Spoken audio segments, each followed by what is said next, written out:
Box to Box Media Network. Lisir wangi sliramu tumaking sirno ojo tangikanmu guling awas jo ngetoro aku lagi bang wingo Jin setan kang tak utusi Dudu sembarang Wojo layu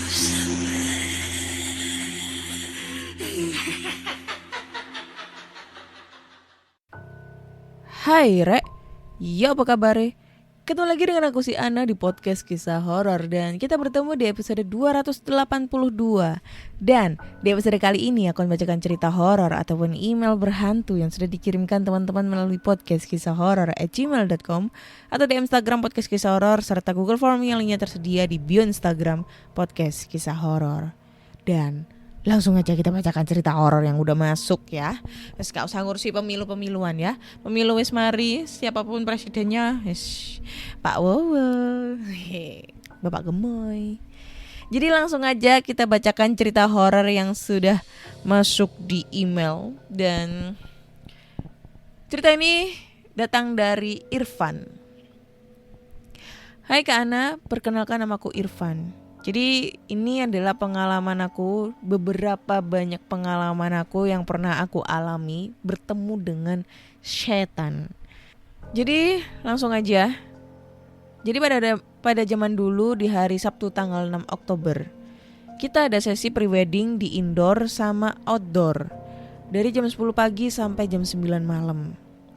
Setelah rampung, badan itu capek banget. Kebetulan si owner itu malam itu lagi ada meeting sama klien.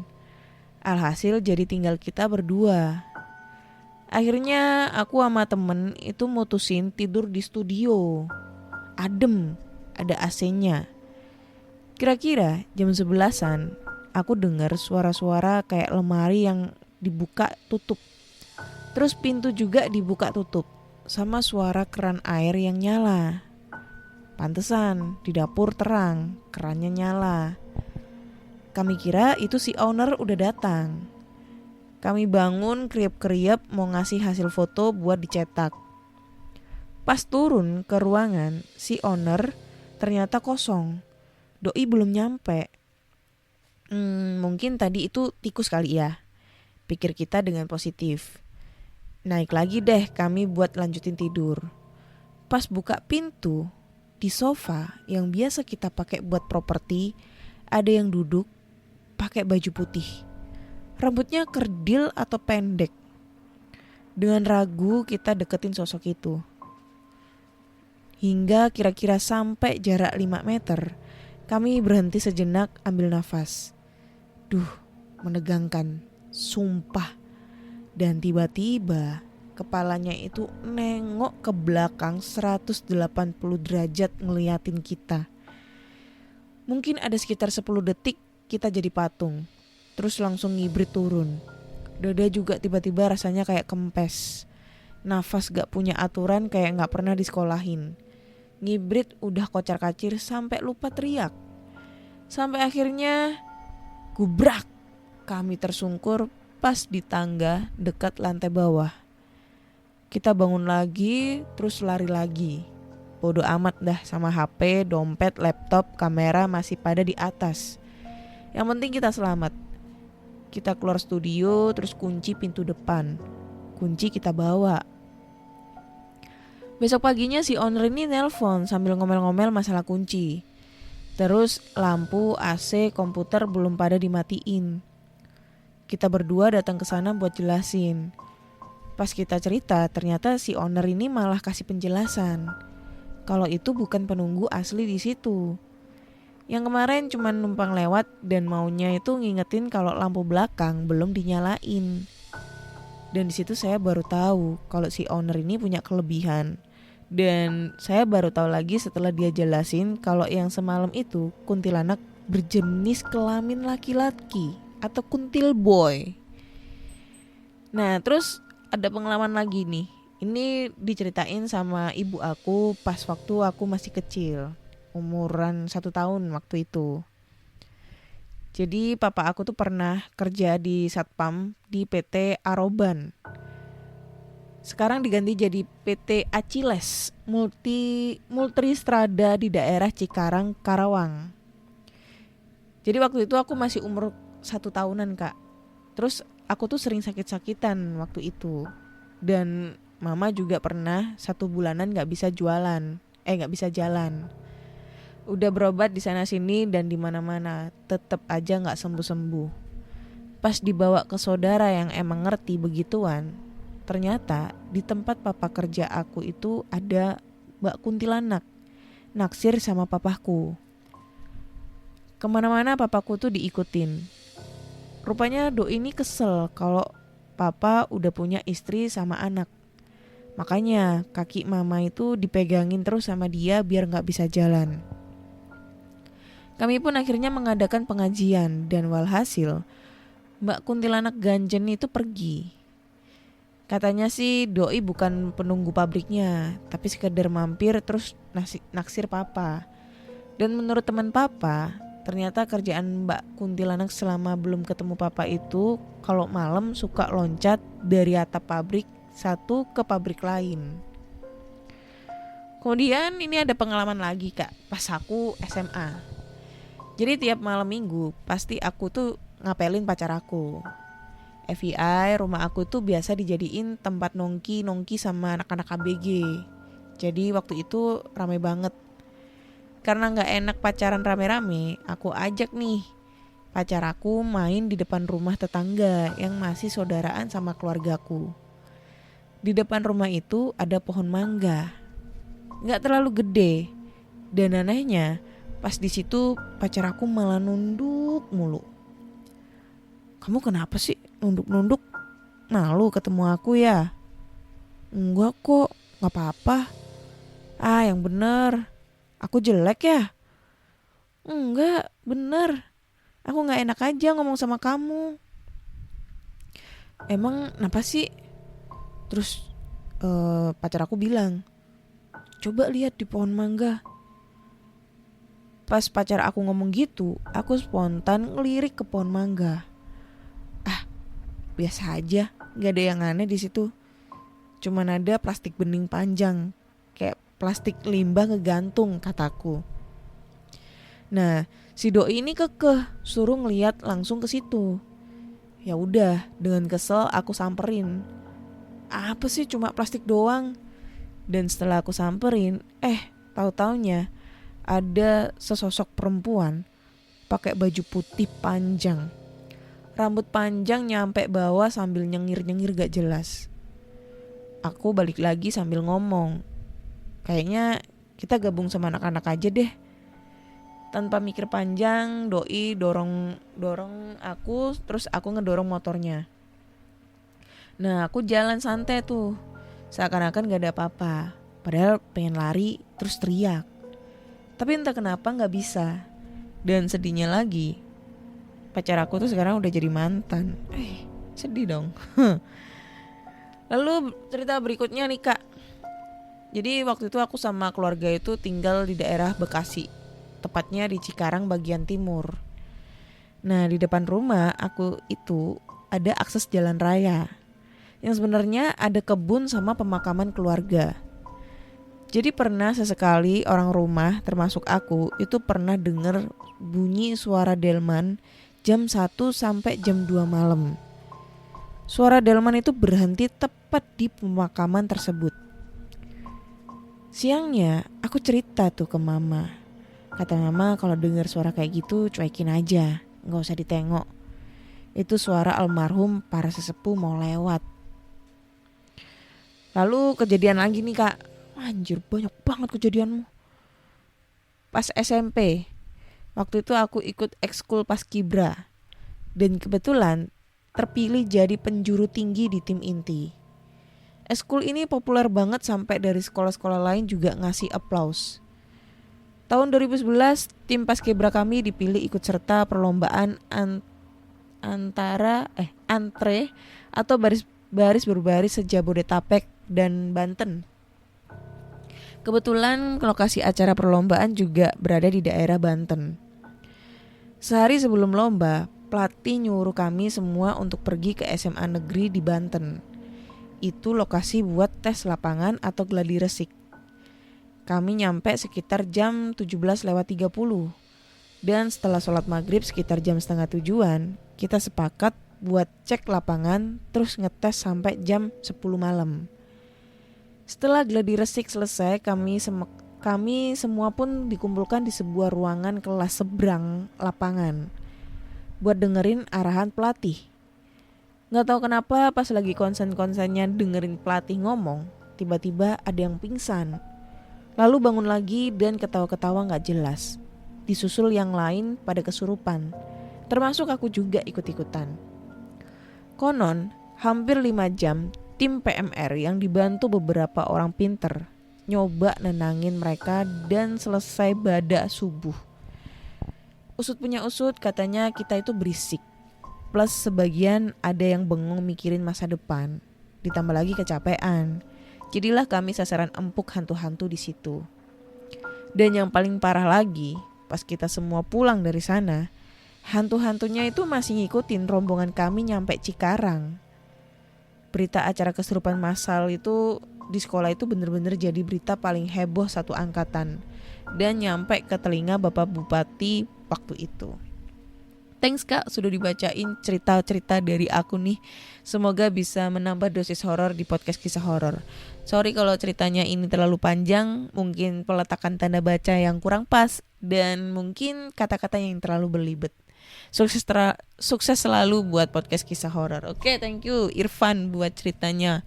Banyak ya pengalaman lu ya, sampai gue bingung nih.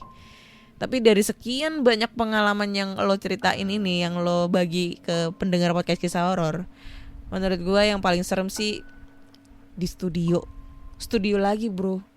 Kemarin cerita di studio animasi, ini sekarang studio foto di Cikarang gitu ya. Wah gila, itu kayak apa ya, kayak ini loh, kayak horornya tuh dapat banget kalau di studio. Nggak tahu kenapa, karena ini kayak kayak nginget-nginget, aku jadi inget-inget pengalaman teman aku. Wish, banyak banget ya teman gue ya ngasih pengalaman horor. Iyalah, jadi teman gue ini dulu itu apa namanya, kayak anak teater gitu loh dia tuh. Jadi di Surabaya itu ada yang namanya tempat teater ludruk gitu. Nah ludruk gitulah. Itu di daerah Genteng Kali gitu kan. Nah biasanya itu ada Pak Kirun, ada pokoknya pelawak-pelawak Surabaya legend gitulah ya. Nah waktu itu tuh dia cerita mau ada pentas gitu kan. Nah latihan tuh di situ di tempat teaternya itu gitu kan. Nah di situ tuh banyak kostum-kostum gitulah. Pokoknya kostum-kostum ya banyak banget lah. Yang kostum jadi pembantu, kostum yang jadi pokoknya banyak banget lah. Yang intinya kostumnya tuh khas Jawa gitu. Nah terus pas selesai latihan gitu, itu kan gladinya kan pagi. Nah sore itu acara penampilannya. Nah waktu itu siangnya itu mereka itu kayak mulai make up gitulah, make up. Nah ada nih salah satu temannya dia itu make up kayak orang-orang Madura gitu loh, yang pejuang Madura yang pakai iket khas Madura, terus make upnya itu tapi make upnya itu kayak apa sih, yang sing cak-cak Madura gitu loh, sing pakai pemerah pipi, terus ada kumis-kumisan yang kayak Pak Raden, bukan Pak Raden, yang kumis-kumis kayak Gatot Kaca gitu. Terus pokoknya dikasih merah-merah pipi, pokoknya di make upin gitulah, kayak kelihatan gagah gitulah pokoknya intinya kayak gitu. Pakai baju lorek-lorek putih merah, terus dikasih kayak kemeja hitam itu loh. Ya kalian bisa bayangin lah busana adat Madura kayak gitu ya. Nah itu ada yang make up kayak gitulah. Aku nggak tahu temanya tentang apa, lupa. Ini ceritanya udah lama banget, aku baru inget.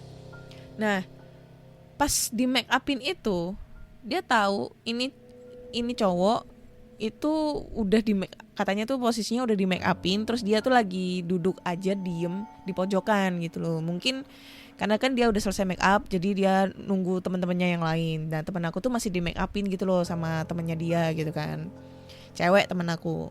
Nah udah kan, nah dikiranya itu temennya kan udah, ternyata yang menjadi pemeran yang orang Maduranya itu lewat nih di depannya dia, tapi belum make upan gitu. Soalnya kan yang jadi pemeran orang Madura itu cuma satu doang, temennya dia cowok. Nah waktu dia ngeliatin si sosok yang menyerupai temennya dia itu, yang sudah di make up ala-ala orang Madura itu tuh ngeliatin dia kosong, ngeliatin ke arah temen aku ini yang lagi di make upin, tapi pandangannya kosong kayak serem banget gitu loh. Yes, pokoknya diem gitu, terus ngeliatin terus gitu ke temen aku tanpa kedip. Nah ternyata yang menjadi peran orang Maduranya itu lewat di depannya dia, tapi belum make upan. Ya anggap aja namanya Adi gitu ya.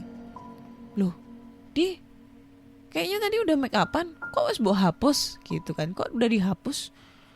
Wah belum kok, ini aja aku mau make upan, ini aku baru selesai cuci muka, dia bilang gitu kan. Loh aku lo ngeliat kamu tadi tuh udah di make up, udah pakai kostum lengkap, terus duduk di situ. Nah pas nunjuk ke arah duduk yang dia kasih, dia lihat si sosok itu tuh hilang kayak gitu, udah nggak ada gitu loh. Akhirnya dia kayak udah nggak mau cerita ke temennya gitu, mereka takut gitu kan. Terus akhirnya kalau mereka takut nggak konsen, akhirnya buyar gitu pertunjukannya. Nah usut punya usut sih katanya sih ya, aku nggak tahu sih untuk kejelasannya, mungkin ada teman-teman yang tahu gitu.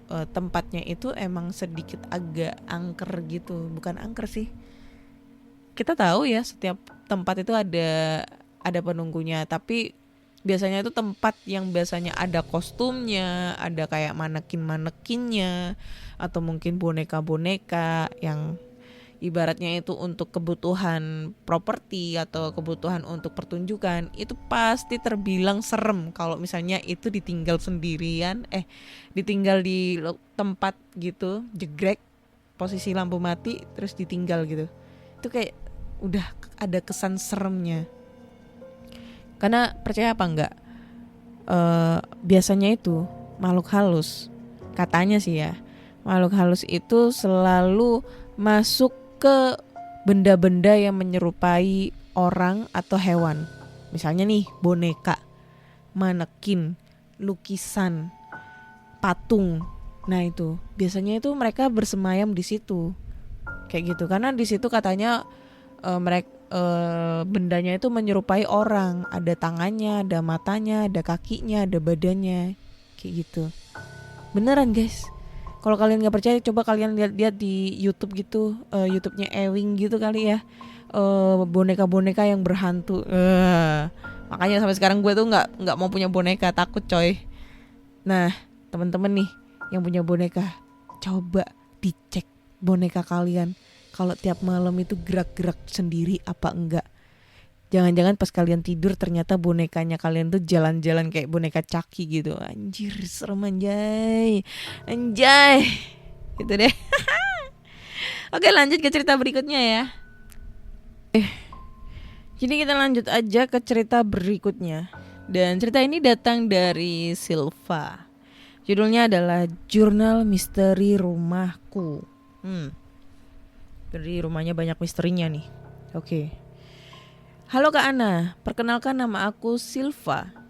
Saya akan membagikan beberapa pengalaman saya dan keluarga di rumah kami yang berada di daerah Garut. Jadi sebelum kami pindah ke sini, rumah ini tuh sebelumnya udah kosong bertahun-tahun. Diceritain tetangga, katanya pernah ada tukang jamu lewat, dipanggil dari dalam rumah. Beli mbak. Si tukang jamu berhenti. Lama dia berdiri nunggu di depan rumah.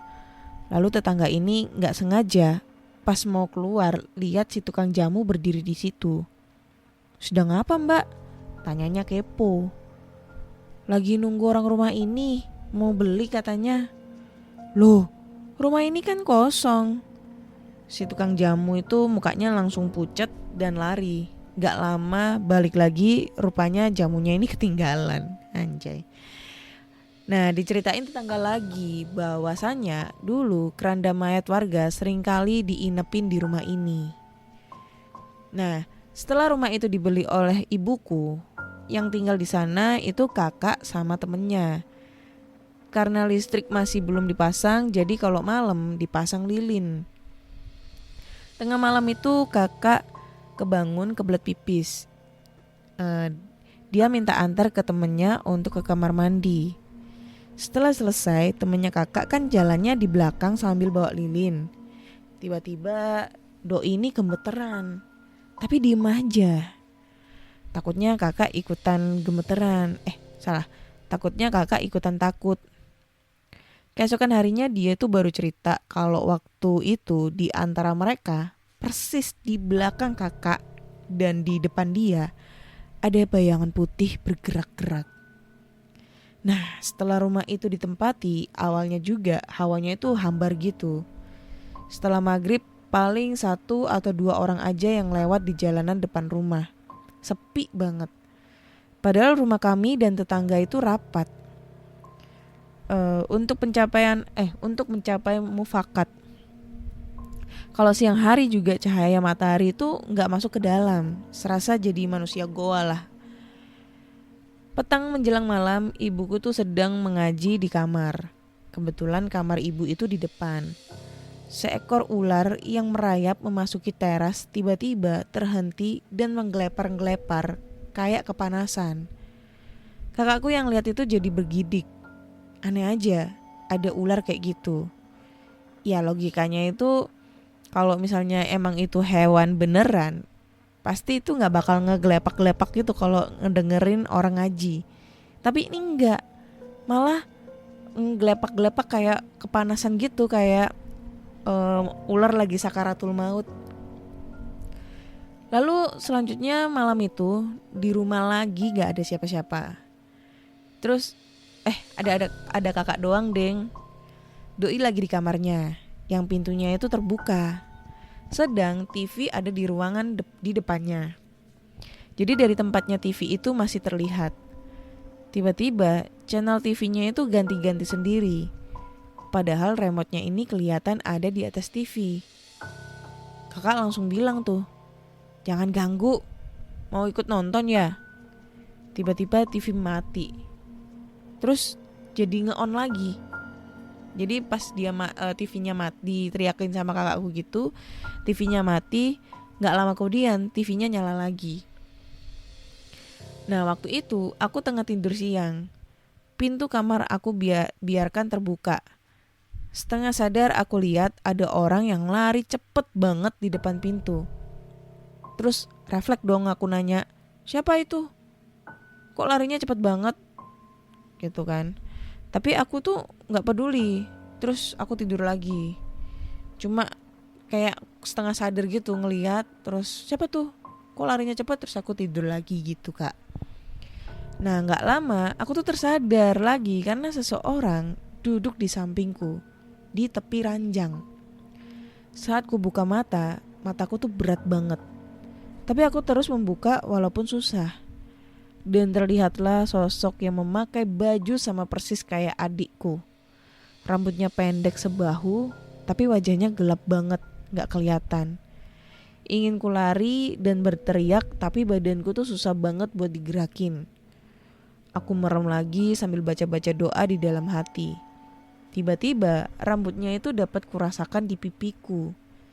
Dia mendekatiku, keringat dingin makin mengucur di seluruh tubuhku. Aku makin takut, pengen nangis. Tiba-tiba jari telunjukku tuh bisa kugerakan, disusul seluruh tubuhku. Aku langsung buka mata dan sosok itu udah hilang gitu aja. Kemudian ini terjadi sama ponakanku kak. Jadi siang itu keponakanku yang masih kecil itu bawa-bawa HP milik ayahnya, kakakku. Nah dia tuh iseng tuh cekrek-cekrek foto di sekitaran halaman rumah. Ternyata pas kakak lihat hasilnya, di depan pagar ada sosok memakai baju berwarna putih kayak mukena. Terus wajahnya tuh gelap gak kelihatan. Setelah rumah itu direnovasi, kejadian aneh-aneh itu sudah jarang kami alamin. Tapi sekarang baru-baru ini kami merasakan lagi. Waktu itu aku sama ibuku lagi nonton TV di ruang tamu. Tiba-tiba ada yang ketuk pintu sambil ngucapin salam. Aku langsung buka pintu. Dan ternyata gak ada siapa-siapa. Kalaupun itu orang iseng, kalau lari pasti kelihatan. Karena kanan kiri ruangan depan memang dipasang jendela hampir seukuran pintu. Meski gak sampai lantai kayak pintu. Mesti gak sampai lantai kayak pintu. Lah, siapa? Tanya ibuku. Gak tahu. Jelas-jelas tadi suara perempuan, kataku. Loh, yang ibu dengarkan tadi suara laki-laki kok, bukan perempuan. Nah, aku dengarnya suara perempuan, Bu. Tapi pas aku buka pintunya, itu gak ada siapa-siapa. Hah, udah cuekin aja. Nonton TV lagi aja, saut ibuku. Setelah kejadian itu, adegan mengetuk pintu dan mengucapkan salam itu jadi sering banget, Kak. Pas dibuka, pasti gak ada siapa-siapa. Jadi kami sekeluarga gak pernah bukain pintu yang hanya ngucapin salam satu kali. Jika yang mengetuk pintu ngucapin salam lebih dari satu kali, sudah dipastikan itu manusia. Terus sebelum kakakku yang sudah menikah pindah rumah, anaknya ini pernah nangis malam-malam, tapi gak ada air matanya. Keponakanku itu terus nangis gak berhenti. Lalu kakakku memanggil Orpin, orang pinter maksudnya. Kata si Orpin ini, ada sosok yang suka sama keponakanku. Terus dia lihat ke kamar mandi. Dia malah bilang tanpa merasa berdosa. Oh, di kamar mandi ada kuntilanaknya, makanya anaknya nangis terus. Seketika aku gak berani masuk kamar mandi kalau gak diantar. Walaupun itu mandi pun aku minta diantar, aku suruh nungguin di depan kamar mandi. Setelah kakak pindah rumah, di rumah jadi tinggal berempat. Aku, ibu, adikku, dan kakakku yang masih kerja. Waktu itu ibuku sendirian di rumah malam-malam. Karena aku dan adikku mengaji. Sementara kakakku itu belum pulang kerja. Kemudian ada yang ngetuk pintu dapur. Tapi dengan ritme pelan-pelan. Dok, dok, dok. Kayak gitu. Gak tahu kenapa pas ibu mau buka, hawanya itu jadi gak enak banget. Seolah ada firasat yang mengatakan, jangan membuka pintu. Kata ibu, kalau orang yang ngetuk pintu bilang sesuatu, pasti itu manusia. Kalau tetap ngetok pintu kayak gini terus, maksudnya ketok pintu tanpa ada omongan dan lain-lain, cuma hanya suara ketokan pintu, berarti sesuatu yang lain. Dan ditunggu hingga beberapa menit masih mengetuk pintu dengan ritme yang sama. Ibu mau mengintip dari jendela tapi takut. Ya udah, ibu besarkan saja volume TV, lalu masuk ke kamar baca-baca Al-Quran. Kemudian aku lagi mainan HP. Sempat lihat ibu yang lari dari depan naik ke lantai 2. Pas baterai HP mau habis, aku tuh jalan ke depan buat mencharge. Pas melintasi kamar ibu yang terbuka, aku kaget. Lualah, ternyata ibuku tuh lagi tidur di kamar. Terus yang tadi aku lihat itu siapa? Aku bengong seketika, tapi aku cuekin aja. Karena udah terlalu banyak gangguan-gangguan di rumah ini yang membuat gak masuk di nalar. Nah ini kejadian lagi. Kakak aku tuh kan suka tidur di kamar depan. Aku dan lainnya itu tidur di kamar belakang. Saat tengah malam, TV itu suka nyala sendiri. Kata kakak, itu bukan sekali 2 kali terjadi, tapi hampir tiap tengah malam. Nah malam itu kakak itu sampai rumah dengan tergopoh-gopoh. Dengan kaki yang belepotan tanah. Karena memang hujan baru berhenti malam itu, meninggalkan genangan di jalan. Ceritanya dia itu baru pulang dari rumah kakakku yang udah pindah rumah tadi. Pas pulang, dia itu dihadapkan pada 2 pilihan jalan ke rumah. Yang pertama melewati rumah kosong, Dan yang kedua, melewati jalan depan perkebunan. Kakak pun memilih jalan lewat kebun itu. Pas melintas, kakak melihat ada cewek yang berdiri di tengah sawah, nunduk pakai baju putih, rambut panjang. Dan ini kejadian terakhir, Kak. Waktu itu aku ada acara mendekorasi. Karena dikejar waktu, jadi kami memutuskan melemburnya sampai malam. Karena udah capek, aku dan temenku itu pergi membeli camilan. Awalnya gak ada apa-apa pas berangkat, tapi pas pulang dan melewati jalan yang sama, yaitu gang yang minim sekali pencahayaan, kami mendengar suara tangis cewek jelas banget. "Siapa itu?" tanyaku tiba-tiba. Kami tengok ke sana kemari gak ada siapa-siapa. Terus dengan rasa spontan aku lari, tapi temanku malah diem aja di sana. Karena aku malu lari sendirian, aku balik lagi ke tempatnya. Terus aku tanya, "Kamu kenapa gak lari?"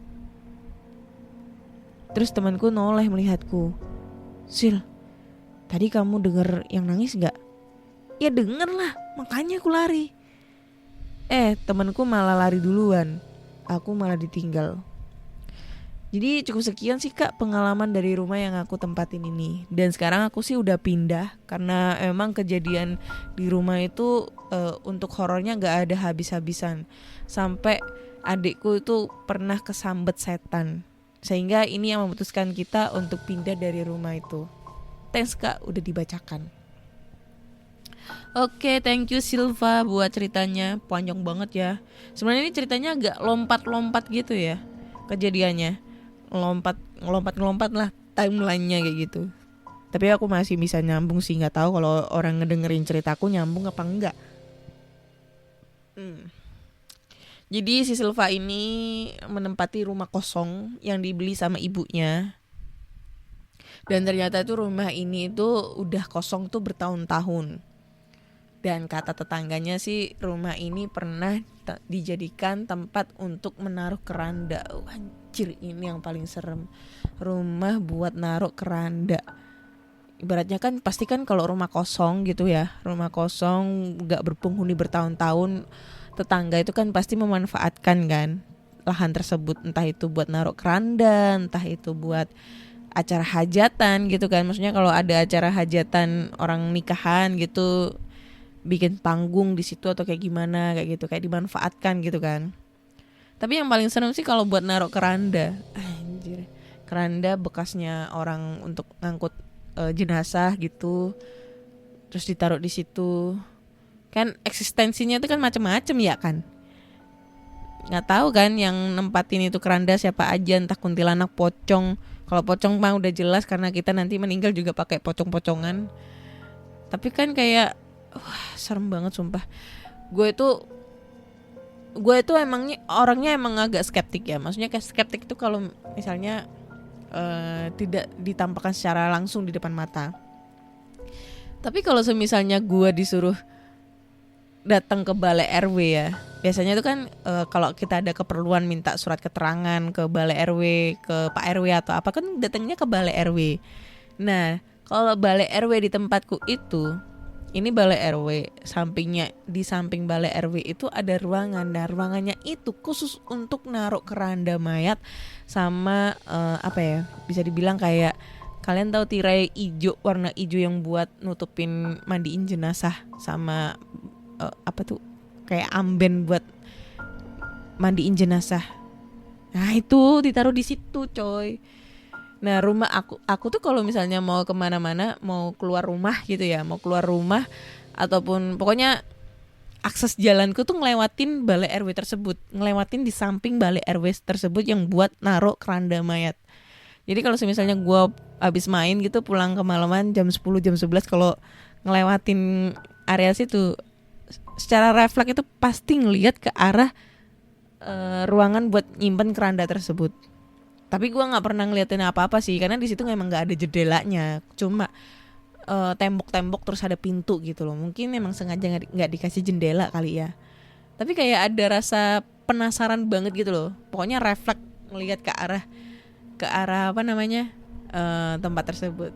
Tapi katanya sih kalau dengar-dengar ya kata tetangga sih ya, tetangga atau mungkin orang yang lagi ronda gitu ya. Setiap mereka kalau ngelewatin ke arah yang apa pos buat nyimpen keranda itu malam-malam gitu ya, mesti mereka tuh refleks kayak ngedenger suara orang ngetok pintu tapi dari dalam. Kayak pintunya tuh diketok tapi dari dalam. Nah itu. Tapi kalau gue sih mikirnya mungkin halu ya, karena kan kita kalau misalnya ngelewatin daerah-daerah serem gitu, tempat-tempat serem, jalanan serem, atau ngelewatin rumah angker, rumah kosong kayak gitu-gitu, pasti kita tuh tersuges yang aneh-aneh gitu. Sehingga pada saat kita ngelewatin itu, pasti kita mikirnya, anjay, pasti ada yang ngetok-ngetok, anjay ada setan, anjay ada apa, kayak gitu-gitu deh. Jadinya malah kita tuh kayak percaya di situ ada setannya, kayak gitu. Kalau kalian nggak percaya nih ya, coba nih ya, kalau misalnya ya kalian habis ngedengerin cerita serem atau ngeliat film horor, udah ini ya praktekin di rumah. Terus habis ngeliatin film-film horor ataupun cerita-cerita horor, kalian tidur, matiin lampunya, matiin lampu kamar, pokoknya gelap, dalam keadaan gelap. Udah ya. Nah pada saat kalian udah matiin lampunya, pasti kalian bakal tersuges di pojok kamar di dalam kamar kalian di pojok, pokoknya entah itu di pojok, entah itu di depan, dimanapun itu, kalian pasti kayak tersuges ngelihat bayangan hitam di depan kalian. Tuh, kalau kalian nggak percaya coba aja. Kalau misalnya itu terjadi dan kalian udah berhasil melihat sugesti itu, kalian bisa langsung aja komentar di kolom komentar tuh guys, karena gue udah pernah praktein sih. Oke deh, kayaknya cukup sekian dulu di episode kali ini. Ceritanya lumayan panjang-panjang dan lumayan serem ya. Tapi menurut aku yang paling serem itu di studio. Lagi-lagi studio. Kalau episode kemarin studio animasi, ini studio foto. Gak tahu kenapa, kayak ngerasa serem banget gitu. Jadi kalau kalian punya pengalaman yang serupa, cerita horor yang serupa, kalian bisa langsung aja kirim cerita kalian ke podcastkisahhoror@gmail.com atau DM Instagram Podcast Kisah Horor serta Google Form yang linknya tersedia di bio Instagram Podcast Kisah Horor. Jangan lupa juga dengerin Podcast Kisah Horor di Spotify, Google Podcast. Google Podcast udah mau nggak ada sih. Di Apple Podcast, Noise ya. Jangan lupa juga tinggalin komentar kalian di platform kesayangan kalian untuk mendengarkan podcast. Jangan lupa juga subscribe Podcast Kisah Horor di Noise dan kasih rating bintang 5 untuk Podcast Kisah Horor di Spotify agar gue selalu aktif dan semangat lagi untuk ngebuat podcast gitu ya. Akhir kata saya Ana undur diri dan terima kasih sudah mendengarkan Podcast Kisah Horor. Bye bye.